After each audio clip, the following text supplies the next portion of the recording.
तो I hope आपको ये रैशनल और इरैशनल की क्लासिफिकेशन समझ आ गई होगी। हाँ, तो आपको भी पता है जीरो और पॉजिटिव इंटीजर कंबाइन होके होल नंबर बना, तो यहाँ पे जो न्यूमरेटर है इसकी वैल्यू बड़ी होगी और डिनोमिनेटर की वैल्यू छोटी होगी। हेलो एवरीवन, स्वागत है आप सभी का इस वीडियो में। इसमें हम बच्चों बात करने वाले हैं क्लास 9th और 10th के बेसिक कॉन्सेप्ट की। ये वीडियो उन बच्चों के लिए होने वाली है जो क्लास 9th से 10th में मूव करें, क्योंकि इस वीडियो में हम बात करेंगे कुछ बेसिक कॉन्सेप्ट जो कि क्लास 9th में आपको पढ़ाए जाते हैं और जिनका यूज क्लास 10th के अंदर भी होने वाला है।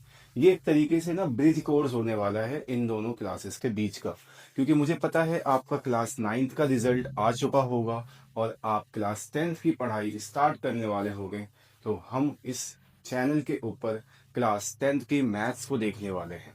ठीक है, तो इस वीडियो में हम बात करते हैं क्लास 9th के कुछ बेसिक कॉन्सेप्ट की। तो चैप्टर 1 से स्टार्ट किया जाएगा बच्चों। चैप्टर 1 के अंदर आपको जो चैप्टर पढ़ाया गया था लास्ट ईयर वो था नंबर सिस्टम। तो सबसे पहले ना हम नंबर्स के कुछ बेसिक आइडियाज को समझेंगे, कितने टाइप के नंबर होते हैं, वो किस किस कैटेगरी में आते हैं और उन्हें किस तरीके से क्लासिफाई किया जाता है। ठीक है, समझते हैं। तो सबसे पहले अगर बात की जाए नंबर्स की, नंबर्स क्या होते हैं? नंबर्स एक सिंबल होते हैं, नंबर सिंबल होते हैं जिनका यूज किया जाता है बच्चों जनरली काउंटिंग के लिए, है ना। तो नंबर को यूज किया जाता है काउंटिंग के लिए। ठीक है, किसी भी चीज को हमें काउंट करना हो, किसी भी चीज को न्यूमेरिकल वैल्यू देनी हो, तो हम वहां पर नंबर्स का यूज करते हैं। डे टू डे लाइफ में आप नंबर को बहुत सारी जगहों पे यूज करते हो। नंबर्स को अगर देखा जाए तो ब्रॉडली दो कैटेगरी में डिवाइड किया जा सकता है। एक है रियल नंबर और दूसरा है इमेजिनरी नंबर। ठीक है, रियल नंबर और दूसरा इमेजिनरी नंबर। रियल नंबर में माइनस के इंफिनिटी से लेकर -3, -2, -1, 0, 1, 2, 3 अप टू प्लस का इंफिनिटी, है ना। ये होता है बच्चों इंफिनिटी का साइन। तो माइनस के इंफिनिटी से लेकर प्लस के इंफिनिटी तक सारे नंबर जो है वो रियल नंबर के अंदर आ रहे होंगे, है ना। इसके बाद इमेजिनरी नंबर में क्या रिप्रेजेंट किया जाता है? तो इमेजिनरी नंबर का सिंबल है बच्चों आई, इसका नाम है आयोटा, है ना। और ये ग्रीक सिंबल है, ग्रीक सिंबल। ठीक है, हालांकि ये इंग्लिश के अल्फाबेट में भी यूज किया जाता है, बट यहाँ पर इसका मतलब है ये ग्रीक सिंबल है जिसका नाम है आयोटा। अब आयोटा इमेजिनरी नंबर कैसे? तो मान लो अगर मैंने तुम्हारे सामने लिखा 2, तो 2 तो क्या है? रियल नंबर, क्योंकि देखो यहाँ पे आ रहा है। बट इसके साथ में अगर आई लगा दूं तो ये बन जाएगा इमेजिनरी नंबर। क्लास 9th और 10th में इसका ज्यादा यूज नहीं है, इसका ज्यादा यूज है क्लास 11th में, क्योंकि आप एक चैप्टर पढ़ोगे उसका नाम है कॉम्प्लेक्स नंबर, जहां ये टॉपिक हम डिटेल में समझ रहे होंगे। कॉम्प्लेक्स नंबर, जहां पर हम ये टॉपिक अच्छे से समझ रहे होंगे। ठीक है, तो इसलिए अभी इस पार्ट को हम अवॉइड करते हैं। बस बेसिक आइडिया के लिए मैंने आपको बता दिया कि जितने भी नंबर्स होते हैं उनको दो कैटेगरी में डिवाइड किया जाता है। एक है real number, real part, real number, जिसके अंदर माइनस के इंफिनिटी से लेकर प्लस के इंफिनिटी तक जितने भी नंबर्स आएंगे वो सारे के सारे नंबर रियल नंबर में आ जाएंगे। अगर मैं इसको और मतलब बेसिक तरीके से समझाना चाहूँ तो आप ये समझ सकते हो कि जो आपकी 9th की एनसीईआरटी थी और आपकी जो 10th की एनसीईआरटी है, उसमें मैक्सिमम जितने भी नंबर्स का यूज किया जा रहा है वो सारे के सारे 99% नंबर्स जो है वो क्या है? Real number. ठीक है, इमेजिनरी नंबर जो है वो आई से रिप्रेजेंट किया जाता है जिसका नाम है आयोटा, और ये ग्रीक सिंबल है। और अगर किसी भी रियल नंबर के पीछे आई आ जाए तो वो बन जाता है इमेजिनरी नंबर। ठीक है, हाँ। और इसी चैप्टर को हमें पढ़ना है क्लास 11th में, जिसका नाम है कॉम्प्लेक्स नंबर। कॉम्प्लेक्स नंबर में हम आयोटा के बारे में डिस्कस कर रहे होंगे। क्लास 9th में इसके बारे में हमें ज्यादा डिटेल में नहीं पढ़ना। ठीक है, आई होप आपको ये बेसिक आइडिया समझ आ गया होगा। अब हम इसको आगे क्लासिफाई करते हैं कि रियल नंबर को फर्दर कैसे डिवाइड किया जाता है, किस किस तरीके से क्लासिफाई किया जाता है। तो आगे समझते हैं बच्चों हम। रियल नंबर को फर्दर क्लासिफाई किया जाता है दो टाइप में। एक है रैशनल, रैशनल नंबर,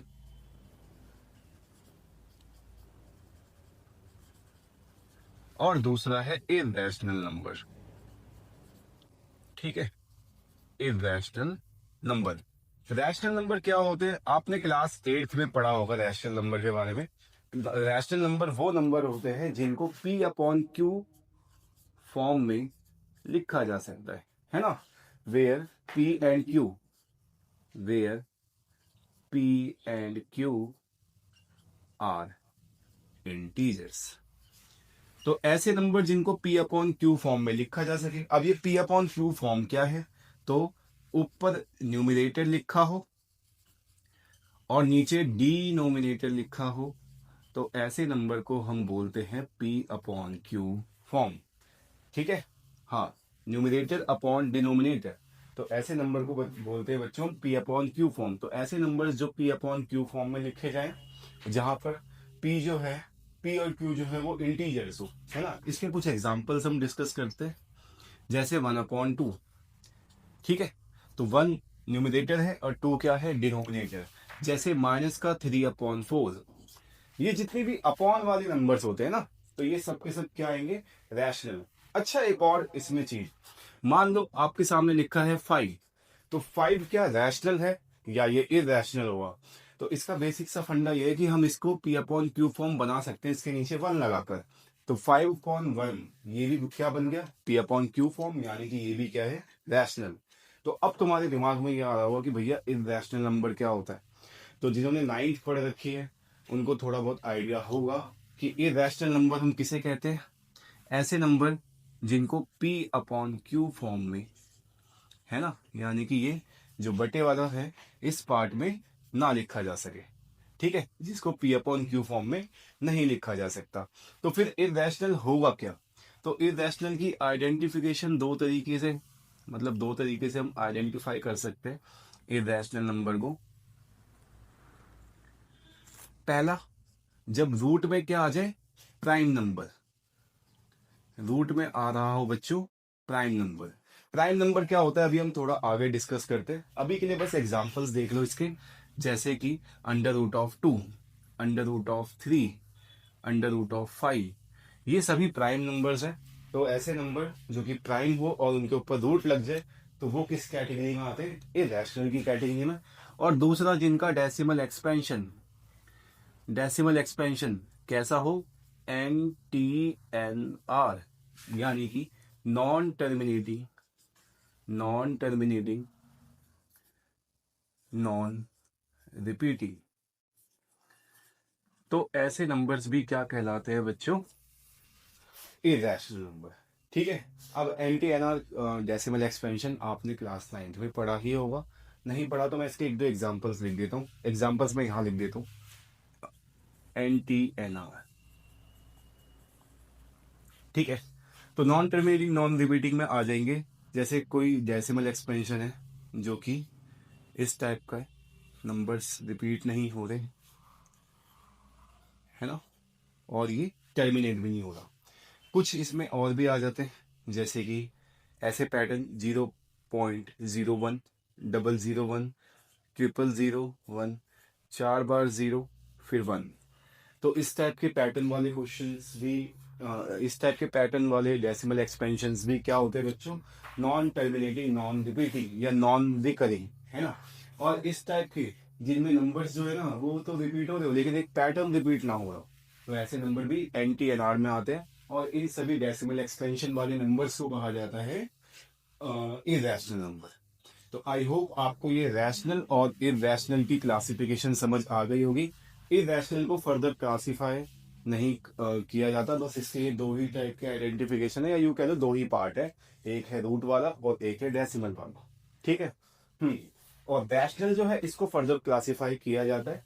तो एक बार इसको आप फोटो ले लो या स्क्रीनशॉट ले लो, मैं देन आगे लिखवाता हूँ। समझते हैं बच्चों, रैशनल नंबर को फिर फर्दर कैसे क्लासिफाई किया जाता है। तो रैशनल नंबर को दो तरीके से डिवाइड करते हैं हम। एक है जो पहले से ही पी अपॉन क्यू फॉर्म में हो, यानी कि फ्रैक्शन। ठीक है, फ्रैक्शन नंबर्स आपको पी अपॉन क्यू फॉर्म में पहले से ही दिख जाएंगे। और दूसरा है इंटीजर्स, ये पी अपॉन क्यू फॉर्म में नहीं होते, बट इनको पी अपॉन क्यू फॉर्म में इजीली बनाया जा सकता है इनके नीचे 1 लगाकर। तो इन दोनों को ही कैटेगराइज किया जाता है रैशनल नंबर के अंदर। फ्रैक्शन आपने पढ़ा ही है, बचपन में आपने ऐसे क्वेश्चंस किए होंगे 4th-5th क्लास में कि ये एक पिज्ज़ा है, इसके इस स्लाइस को हटा दिया या इस पार्ट को मुझे खाना है, तो ये कितना फ्रैक्शन है, तो मुझे मिल रहा है 1 और नीचे टोटल यानी कि 4, 1/4 इसका फ्रैक्शन हो गया। तो इस टाइप के नंबर्स को हम कहते हैं फ्रैक्शन। और फ्रैक्शन जो है वो किस में आते हैं, रैशनल नंबर। यानी कि ये 1/4 फ्रैक्शन भी है, फ्रैक्शनल नंबर भी है, और ये 1/4 रैशनल नंबर भी है। ठीक है।